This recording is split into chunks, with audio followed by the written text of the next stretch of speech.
Welcome to the Channel Surfers. I'm John McCabe, co-host of the Channel Surfers, and as always, I'm joined by my very good friend and co-host Jeff Lennon. How you doing, Jeff? I'm doing great, John. Thanks, man. How's Good, good. how are things? How are things with you? Things are great. I can't complain, and I don't know if anybody would listen if I was complaining because I don't think I listen to people who complain. I tune them out, right? But no, Well, everything's good. it's just becomes noise. But Yeah, yeah. you did share something prior, right? You were how close to a hole in one, John? How close? This close, about I Oof. was less than a foot from Oof. dunking one this morning. Little 8 iron, 135 yards, middle pin, and didn't Oof. get it. Just I've come close about 3 times like that, but it is what it is. It's golf. That It's happens. golf. So It's I can't golf. I get complain. it. Again, it's a good day. My wife. Before we get into the topic, but my wife, follows. I can't think of the woman's name, but she's like a motivational speaker, and her mantra is on my desk. And the first thing in the mantra is, "Today is going to be a great day." And I say that before every round of golf, and every time I've said it over the past couple of weeks, something good has happened. So, positive thinking, positive Definitely thinking. positive vibes, man. Definitely. Yeah, And then I'm wearing your bad birdie hat. Bad bird. yeah. Bad bird. That's from my Bad home bird. course. Home. So, Jeff, the channel's changing, wouldn't you say? Yes. And I Yes, it think is. if you're not changing with it, you're not going to be able to ride the next wave. And I think that's something that's very topical. In fact, that's the topic of our next show today. Um, I think we're shifting. The channel is shifting quite a bit from a tool standpoint, from an ecosystem standpoint, and I think there's a lot of reframing the mindset and strategy that you take in a modern partner-driven world. I think that's what we want to Agreed. talk about today because we see that, and we've talked to some experts. We harken back to our good friend Jay McBain, who definitely talked about shifts in the channel, and AI is one. And if you listen to our show, AI is a pet project of ours. We really are absorbed in that. And if you're not it's adding, it's my rabbit hole. it is. And I'm doing some things with AI right now, building out an Yes. application, and I'm utilizing an AI service to help me with mundane tasks like marketing and scheduling, things like that. But I'm changing, and I know you've changed too, and you embrace that change. So let's get into the changing channel. Like, what is your opinion of, or what do you feel is like the biggest change that the channel is undertaking? Wow, man. So, and it's funny. We were just kind of as we were kind of going through this, right?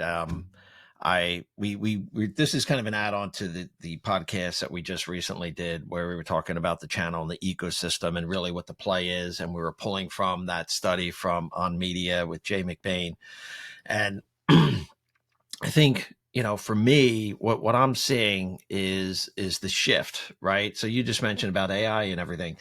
But I really think the ecosystem and my takeaway, even from our conversation with Jay, was the ecosystem is kind of the new North Star, right? It Hmm. has to be because it Yeah. is, you can't be all things to everyone all the time, right? No. And the fact that the direct versus indirect model is really blurred. Your co-sell, the marketplace, hybrid plays. I mean, it's a really blurred kind of approach. So having the ability to be flexible and go into semi multiple paths, but also still be true to what you're doing, right? Yeah. I think you hit on the big thing. My rabbit hole is AI, right? Mm. AI, the whole data and partner automation are reshaping how people execute. Mm. We talk about it with the PRM that you're using. I think that's only going to get better. And I always talk about the speed and the velocity at which things are happening. But I will say this, right? Going to come back. What's our mantra? We're going to have T-shirts with the channel service, right? It's all about trust, value, and alignment. That's the three main things for us.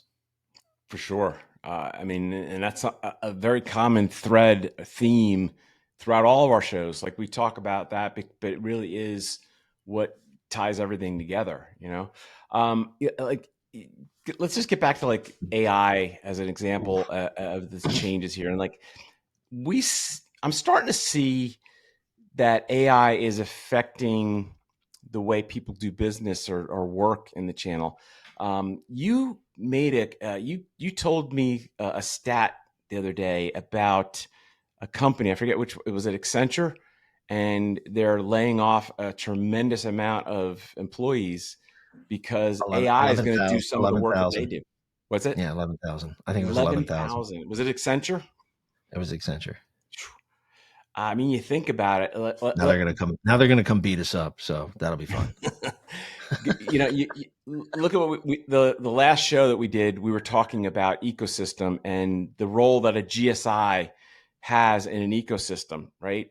And if you take out 11,000 bodies and replace it with AI, think about the money that the additional money that these companies are going to make. They see that eliminating these headcount and this salary and replacing it with an AI bot can increase revenues, right? I see that as the big AI push. But luckily, and we've talked to channel managers and channel executives, it's not really changing the way we do business in terms of replacing us. But that could come at any time. It is embedded into tools, and like Intro, for example, has an AI bot embedded into their platform, and it's amazing. But what do you think is the biggest change you're seeing now with the channel? So, well, AI is interesting, right? So, I want to come back to your comment. So, I see a lot of pitfalls, but I also I'll say, well, my mind is like racing here because I was going to say something, but I want to answer your question. I think the biggest pitfall is the misconception of what AI is going to deliver. That's my Mm-hmm. opinion. And case in point, when I see this news article, right, about this layoff, 11,000 people, and the undertone is it's AI, and with all due respect, um, when people hear that, they're like, oh, it's AI, it's replacing 11,000 jobs. Not necessarily. One of the takeaways, and this actually, we had this we had a conversation with Rick Sears, and Mm-hmm. we were talking about the job market and Yeah. what's going on, and I started thinking about that conversation, and then when we were talking with Rob Cohen, and he was talking about the next big bastion of AI is the company's data. Because think about it, like Yeah. all the language models, the large language models, the LLMs, they've crawled the internet. So what's Yeah. left? The businesses are left.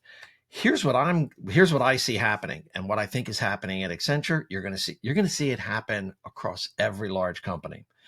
They're taking the large language model, they're pointing it at their own company and their own data. It's a closed system, so Mm-hmm. they're just going to now look at everything. So they're going to actually start looking at what are they doing, how are they doing it, where they're doing it, who's doing it, and then they're going to come back and be like, where you and I have worked in large companies, and I'm not here to name names, but there's always been a handful of people after you would talk to somebody like, how are they still here? Like, what do they do? Mm-hmm. I Mm-hmm. think AI is going to start shining light into corners and rooms of buildings and rooms of organization, so to speak, to expose people that aren't really driving value for an organization. And I'm not saying this to be mean to anybody. I'm just saying that if you start to take the artificial intelligence and you start to look at your own business, its own efficiencies, and how you do things, how you're billing, how the structure is, how people work, what is the organization? When we were at EMC, it was a matrix, and people are like, what does that Mm-hmm. mean? I go, most people are used to a linear structure, where I remember having it, I'm going to say probably 4 or 5 different people that I kind of reported to. Um, but that's where I see AI changing the game. And I see Yeah. it, they're looking to redefine and streamline the organizations to be better. That's one. Um, I think the other article that came out within the last week or so was around a situation with another GSI that got caught. They got caught writing reports using Mm-hmm. AI, Mm-hmm. and it's awkward, right? So now, not only do they have to refund the money for the project or aspects of that, I don't know all the details, but disclaimer. But they're, I'm saying, well, that's not what happened, Jeff. But it changed. basically they're now getting, I think they're going to get a fine, but they got to refund money, Mhm. but it's their brand got dinged. And then the third was, I was listening to a podcast, and they were talking about PwC, and again, I'm not here to beat up the GSIs by any Mm-mm-mm. stretch, but No. in this conversation that I was listening to, they were expressing the fact that customers are coming back and going, okay, wait a minute, you're charging us X to do the job, but now you're leveraging AI and telling us how much more efficient it is. We want a discount. Yeah. Like we know where originally it was estimated. Let's just say you were going to use 50 people on this project. You're really using 18 or 20. Mhm. So like so. That's where I'm seeing the impact. It's changing people's perceptions. It's making people more self-sufficient, like you just shared. Like you're doing stuff with AI and you're playing around with an app. I mean, it's put the creativity and the innovation into the hands of the many. Mhm. And Yeah. where, how many times were you working at a place and you were doing something, you're like, man, there's got to be a better way to do this. If we only did ABC, boy, we'd be done. Well, guess what? Now you actually have that ability to go do that, and you can do it in That's real so time, true. Yeah. right? So Yeah. anyway, that's my three Well, main takeaways from that. not to go off a tangent here, but we have a good friend that we work with at EMC, and he was always frustrated trying to find time to get an appointment to meet with a customer, and he's always like, "Oh, we'd go back and forth in email. I can meet this day. Well, 2:30 on Friday it works." And so he came up with this little app. I don't know if you've ever heard of it. It's called Calendly, and the thing is exploded. It's a couple $1 trillion, $1 billion application, but it was, like you said, it was born because Yeah. there was a better way to do it, right? And I've worked for companies that same thing. The founder said there's got to be a better way to fill out security questionnaires, and he invented third party trust that did it all for you. It was automated. It was amazing, right? But I think there are three real main change points that I could see in the channel right now: ecosystem based growth, the traditional distribution of it; the rise of Yep. AI marketplaces and hybrid go to market, which we just kind of talked about; alignment issues between sales, channel, and marketing. And we've had shows that touch on all three of those, right? We've had marketing people, we've Yep. had sales, we've had operations people. I think there's a lot of the alignment issue is always a problem. And I think if you can wrap your arms around better alignment with those groups, you're going to have better success. Am I wrong? Is that you see that too? Absolutely. I mean, it comes back to my original point was trust, that drive, have you got to build trust, you got to drive value, and you got to have alignment, right? And I think you're spot on, and which leads you to the antithesis of that, which is when you have within the partner ecosystem, right? And you start treating your partners as a vendor. Jay mentioned that, the transactional piece, and Mhm. it's no longer a partnership. You're just a vendor. You're driving a transaction. The other piece was, the misalignment of compensation. One of my claim to fames, helped me become successful is understanding how people got compensated. So if you understand what, compensation drives habit. So if you Yep. understand what the compensation is, and you can align yourself to make sure that you're driving that, like you increase your odds of being successful pretty Mhm. quickly. Yeah. And by the way, these things are they've been this way, in my opinion, forever. It's just people taking the time to engage to actually do those things, Yeah. right? Yeah. um and the other is, my big, I used to talk about JSBs, joint solution briefs. And having a joint solution brief shows the world that you have, us and you together. Boom, we got A, we got B, we're doing this is, and both our logos are on it. We co-branded it. It's a joint solution. We talk about the mutual benefits and the values of working together. Yeah. Yeah. That comes out of a lot of enablement planning, and then driving the solution piece. And that's when you make the comments like, oh, I've been really good at it. Part of what I think another claim to fame was, my technical background, and also Mhm. leveraging technical people. I would always ask technical people, after I see things, and I'd be like, is there I mean, is it me, or could this be done easier, or how could we make this work, or what do you think? Mhm. And because the technical people always will give you the technical hurdles, and then you just got to figure out, well, how do we overcome that? And I'll lean Yeah, yeah, back into the AI. I see AI speeding up that process to overcome technical obstacles more rapidly. You know? yeah, yeah. Like let's switch gears a little bit. Sure.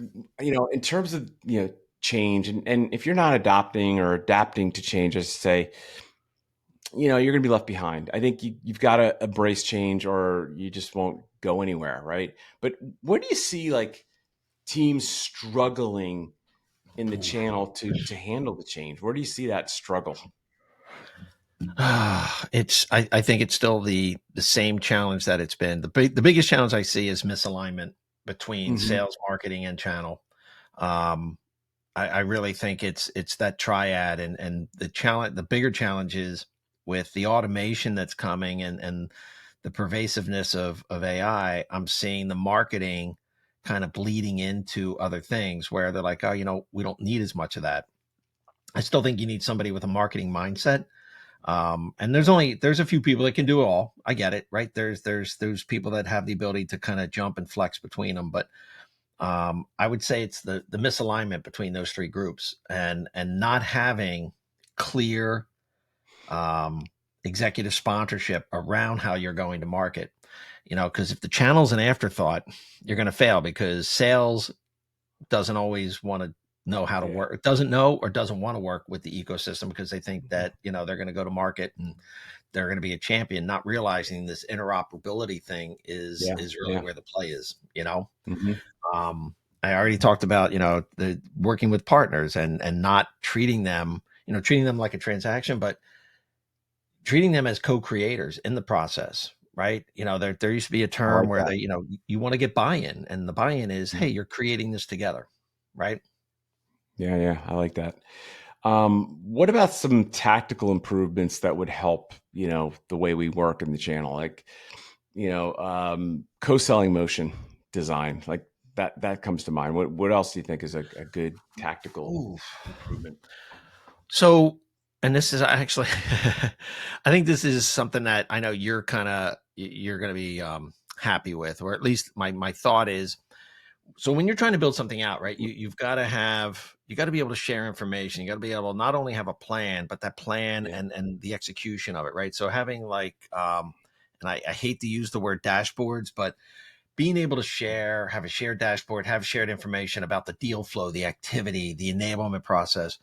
When people can see that things are progressing, it goes a long way, right? And it Hmm. doesn't always have to, because what happens a lot of times is you go out, you make the intro, and then all of a sudden it's bamboo, disappears. It's grown underground for 7 years. You hope to God it pops out, right?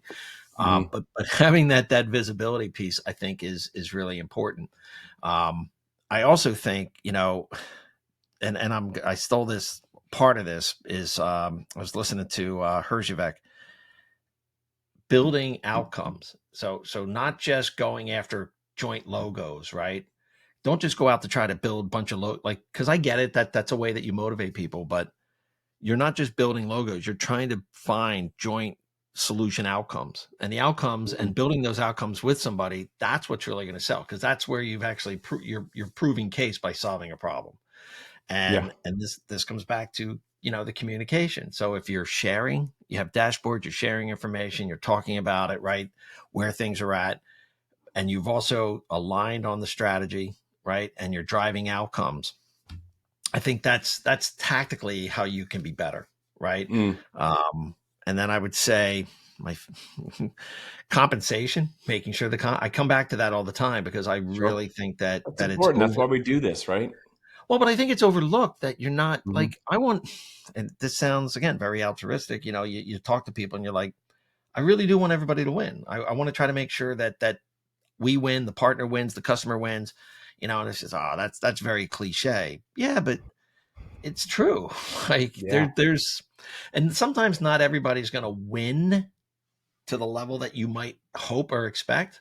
But if you, in that specific deal, but you're going to have more wins, which overcome the fact that you didn't win as much on a single deal. But you're going to Mhm. have, instead of one big win, you're going to have 5 or 7 wins, which are going to Yeah. far exceed the single. Does that make sense? You know, yeah, oh, definitely. And I think I've thought about that a lot over the past year in terms of how I love how you get to the nitty gritty and say, let me figure out how a partner gets paid. What's their compensation? What's their motivation to get compensated, right? Yep. And Yep. I've gone away from like the old, gift card for doing training or for helping us get into a deal, or just like that kind of monetary reward. And I've moved to extra margin on a deal because it's a cleaner and more efficient way to make the partner more interested, and it helps give them more money in their pocket, right? Yeah. And Yeah. my C-level executives love that because now they don't have to worry about taxes and all the complications of buying the gift cards, and the funding that you got to dig out to get it. But adding extra margin is very attractive to partners because they're already getting a pretty attractive margin at 25%, but I'll give them 5%, maybe 10 if they really help accelerate a deal. I'll give them 10 points extra. And if you think about it, on $1 million deal, 35% of $1 million is what? Like, I don't know. I'm not good with math. What's 35% of $1 million? Like $300,000. 350,000. What's it? 350,000 Yeah, on a million. 350. 350,000. Yeah. So I guess I am good at math, but like, so you're looking at $100,000 bump in a compensation check. It's pretty good, right? So Yeah. No, dude. I see where you're like I the think it's a great misalignment on idea. compensation is a big thing that needs to change, and I think companies need to think differently. I the whole gift cards and prizes are nice, but you talk to partner reps, they're like, that doesn't really motivate me. I want more money. I want a bigger deal. I want a deal. Number one, give them a deal. Number two, I want to make money on that deal. And number three, if you could bring me into a new deal, a new customer, woo, that's a Bingo. big win, right? I think there is a little bit of a change that has to go on in the channel now to understand that way of thinking. Yeah. Um, Absolutely. It's listening. I get, like, again, the compensation is super important. Um, I also want to stress that, I mentioned this before, I've had this philosophy when I went through a customer excellence training years and years ago, but I treat everybody's customers, right? So I have mhm, internal mhm. customers and external customers, and everybody internal, whether it was marketing, support, the SEs, operations, they were a customer to me, but they were internal. And then everybody Yeah. external, you had customers, and then your partner. And I said this before, I said it many times, treat your partner like a customer, right? Mhm. Make sure that you're treating them like a customer when you're onboarding them, and then how you're doing the enablement. Are you having QBRs? We get back to my comment about the visibility piece. And then the other key thing, John, with that is, just keep it simple, right? Mhm. Less Yeah. forms, more value, simplification, and this leads into, the next thing, which is, the role of AI and the data and the Oh, yeah. automation piece, keeping it Yep. simple, less, doing less, but having more. I really see, having smarter partner targeting. Did that come out right? Smarter partner. Smartener. Better word. Yeah, we're gonna have a we'll have a little play at the end there. But being smarter about how you target with your partner, Mhm. right? So making sure that your partner profiles and the partners that you've chosen, your focus partners, the handful, the few, whatever you want to call it, but your ICPs aligned, and you're going out and you're working together, right? And then Right. I also see the AI and the data models, and we've talked about this before. I feel like I'm being redundant, but being able to help streamline that predictive forecasting from the ecosystem. Mhm. I went to an event in New York, and give me a second. Workspan was one of the Mhm. speakers, and they were talking about this system that they set up. And it was, I've talked to the VP of marketing after he got done, and I was like, man, I'd love to have you on, because what he talked about was the predictive forecasting and then the execution and the alignment with their teams. And they're using AI and they have a Google Work doc, and they've got the links into Claude, and they got links into Gemini, and Hmm. all this stuff is happening. So when they had a customer, they would start looking at holistically this customer and all the different things, and not just, hey, what can we sell them, but how do we partner with them? What are the solutions that would work best? And by Mm. the way, this part I found super interesting. What is the potential other solutions or partners that we should be looking to talk to that would help us with them that Mm. we're not talking to today? And I was like, holy crap.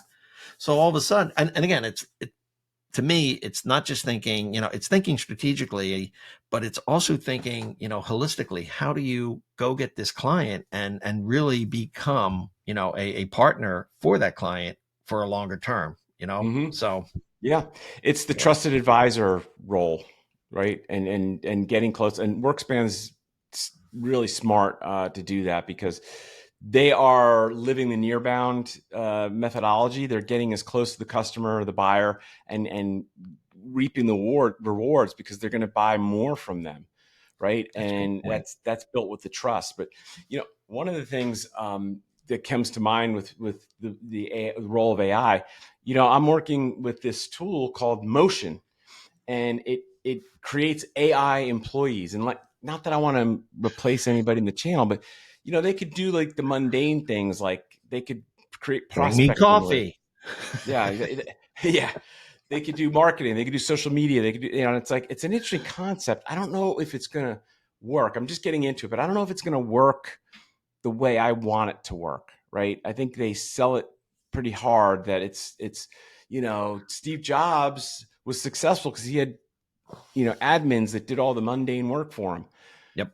Okay. So just testing it, it's not doing what I want it to do. Maybe I got to retweak it, but I'm saying it's I'm willing to give it a try.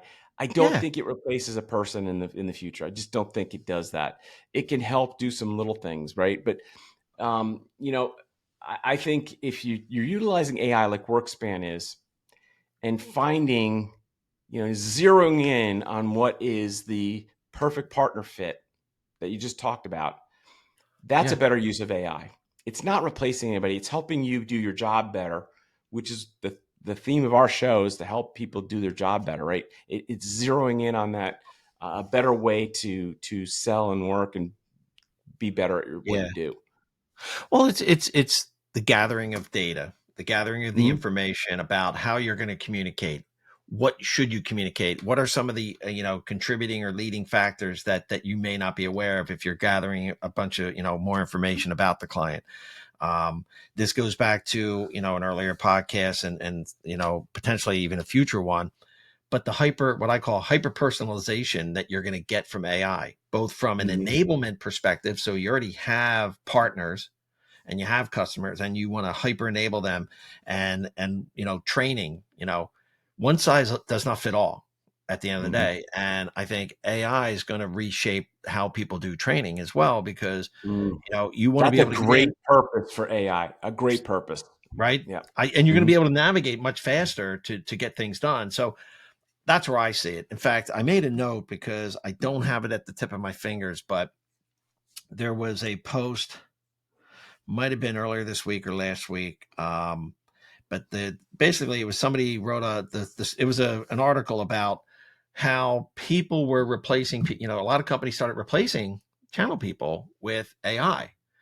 Well, all it really did was created this really one-dimensional communication. So the Mm-hmm. outreach, follow up, the emails, this, and they're using calling systems and blah. The pushback, what they realized was over time, those vendors moved to other vendors that were still using people, and Yep. it wasn't that they didn't have a good product, but people still want to buy from people. People still want to Yeah. interact with They want people, that and interaction, that human interaction. Yeah. They so want to use know it as they're cared yeah. Go ahead. about, right? They want to know they're cared about. And AI is not really emotional and they don't care, right? Oh, I'm not going to answer that one because I saw a funny video about a female AI, so I'll just let it go. But um, but in the article it did talk about that, and I when I read it, I was like, wow. And these companies are finding out the hard way, because once you lose that partner, so much harder to get them back. Oh So much yeah, harder, for you know? sure. Yeah, So it's like anything. If you lose a customer, you're never going to get them back, or it'd be impossible. And I've rarely ever seen a customer come back. Same with a partner. If they leave you, they will not. Your name is mud. They won't do business with you. Um, it's all about the relationship. It's all about that alignment and the compassion and just your total um, you know overall ability to yeah, service and be that trusted advisor and the person that you turn to, right? So absolutely, we're man. almost up on time. Why don't you give us your 3 points that you've taken away? So again, you saw me writing. Um, um, I recommend. By the way, I'm gonna digress. So I highly recommend people record like just the conversations, and I think, and so far we've had a bunch of people on, John, and afterwards everybody's like, "Man, this was awesome." It was just like we're having a conversation. Like it didn't Yeah, even feel yeah. like. And what I found really interesting is, I constantly am taking notes because, like in a conversation, you have a thought or you have kind of and then next thing you know, I start to drift because of the feedback in the conversation. But more importantly, when I hear myself articulating some things, I actually start to reshape how I like what I thought what I thought about it. And then when I start saying it, I'm like, well, actually, I'm kind of leaning over here. So, but anyway, but one of the things I wrote down, because you said something and it made me think, but first thing, my three, I'll get back on track here. So my three, number one, the, what I see is the channel is moving from a go to market to a Mm-hmm. go to ecosystem play. Mm-hmm. Yeah. And I see that because it's really about how do you surround the customer, the 7 to 9 people, partners that surround a customer. How do you leverage Mm-hmm. all these different things? So I really see it from a go to market to a go to ecosystem thing. I also believe that, and I'm going to scribble here, make sure I say this correctly, but I think it really requires to be successful right now in this evolving market. It requires a deep level of empathy, alignment, and making sure that there's a shared ownership in the go to market.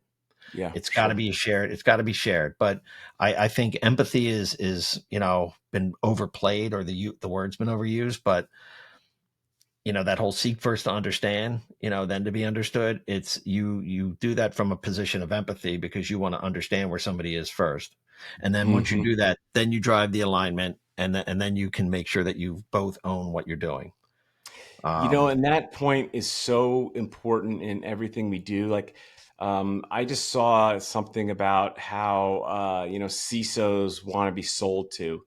And the main point that they were trying to portray for sales reps was, listen, when we tell you we don't need the product or we're not ready for the product, we're not snowing you. We really don't. We've got to make the right decisions for the company so things don't go bad, because that means they'll lose their job, right?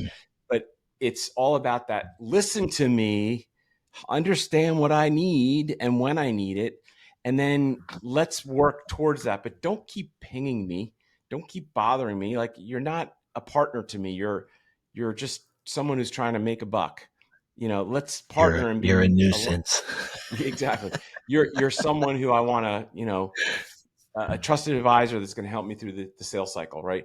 But it was funny because they quoted something to say, when your when your software takes down our whole company, you're not getting fired. I'm getting fired, right? So I'm going to make sure when True. I make this purchase, it's going to work, and we're going to do it slowly and carefully. But you're going to be my partner in that sales cycle, and Mitigate the risk. You got to yeah, mitigate the risk, man. yeah, Absolutely.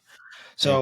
So I jumped off a track there. So I'm going to come back. So the go to market is go to ecosystem, but really it's let's do this. So I think number one, the part I again, man, I love when you make, and I'm sitting there, I was like, God damn it. I'm gonna paraphrase the second one, but the partner ecosystem is no longer optional. It is the Hmm. growth engine Hmm. for your future. Oh yeah. And I added this. So I believe winning in the channel means, it's alignment, it's strategy, incentives, and Hmm. trust. So I Yeah, had yeah. it for 3, but I added the incentives after your last comment. Hmm. And then number 1, you got to leverage tech. You got to leverage the technology, whether it's through your ecosystem technology partnerships or just leveraging AI and other technologies to help you be better. But, and I mean this sincerely, do not lose sight of the human side of the partnership. I think it's people are discounting it, and it's Hmm. really, I think that is the piece of the process that when you lose sight of the human side of the partnership, you're just going to lose, in my Yeah, opinion. no, I I agree. could be wrong. Totally agree. You know, No, people want to be, they want to know there's somebody on the other end of the phone they can pick up and talk to and deal with, and they'll listen. I love your saying, seek to understand before being understood. Right? Is that how it goes?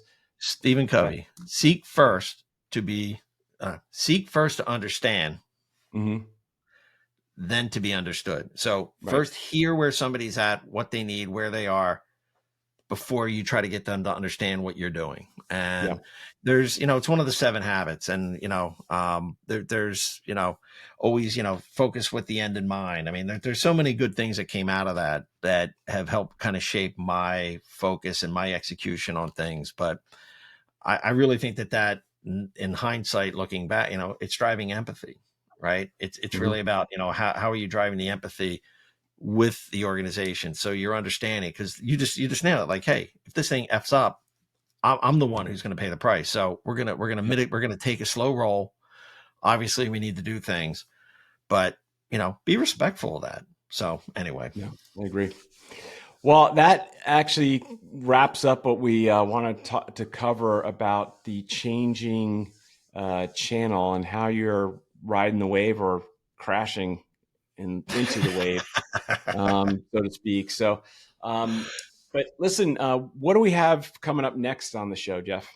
So actually, we've got 2 different options here. So we're going to play it out. But what we're hoping to do is we've got a couple really interesting people that we would like to bring on. And we're going to be talking about the channel from the distribution perspective. Mm-hmm. So understanding how the distribution model works.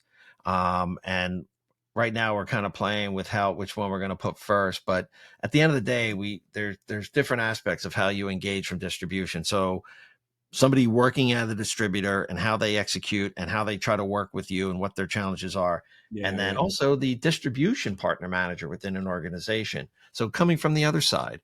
And what's interesting, just in the initial conversations when we were scheduling it, I think it could be interesting because Hmm. it comes Yeah. back to our point here. It's all about alignment, making sure that we have alignment, we have a shared vision, and we're all working together for a common cause, which is to help customers solve the problem. Yeah, yeah. And could we ask him about the Disty tax? Is that possible? Oh, absolutely. There's Um, there's there's well, first of all, I'm trying to get rid of the DISD IRS. No, I'm just kidding. But, that was a hot topic at my last company with our good friend, who I'm talking about. oh yeah, But anyway, absolutely. so yeah, those are interesting, and also we are trying to get an actual VAR, uh, vendor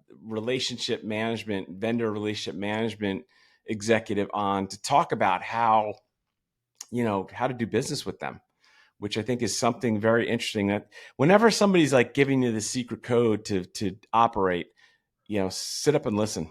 It's only going to make you better, right? And I think that's what we could get out of this Absolutely, conversation. Yeah. absolutely. No, and I think that's kind of the in line with our next, as we kind of grow this podcast. It's, we both have our opinions and our experiences, and what's been so incredibly beneficial for me, and I'll say humbling to effect, was, like, even our previous ones that we did with listening to Rob and his perspectives. I thought Helene's, the operations one, I Hmm. mean, I mean, it was great, honest to God, Yeah. and I think giving people a glimpse into what happens and how things work helps everybody understand how we all can be better when we execute.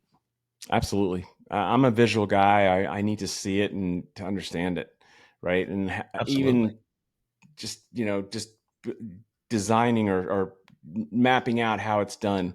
it could help me understand it better, right? And there's a lot of things I didn't know going into this job: operations, distribution, you name it. It helps when you talk to people, right? Amen. So with that, we will end the show here. You could find us on most of the podcasting services, and again, Spotify Should might be be here. down. I'm looking into that. You're in And here. yeah, and Jeff's pointing out all the different services. We have a website, www.channelsurfers.com. You could reach me or Jeff at john@channelsurfers.com or jeff@channelsurfers.com. And again, our great LinkedIn page where we post every release of every show every week. You could hit us up on that. And we've asked this before with other shows. Reach out to us. We'd love to hear your ideas. Maybe even be a guest. Just reach out to us and see if we can talk and figure things out. But we'd love to hear from our audience. We want to hear your story. Yes. Well, Please look, let us know everybody you're on out the there. panel, everybody's got their perspective. Everybody's got their story. Everybody's got the challenge that they're trying to deal with, or the successes that they've had. That's where I think it really gets powerful. So awesome. Yeah. All right. So with that, we will conclude this show. And Jeff, thanks again for co-hosting with me. And we will talk to you again on another show. Awesome, man. Thanks, John. Thanks again for the hat, man. Cheers. You got it.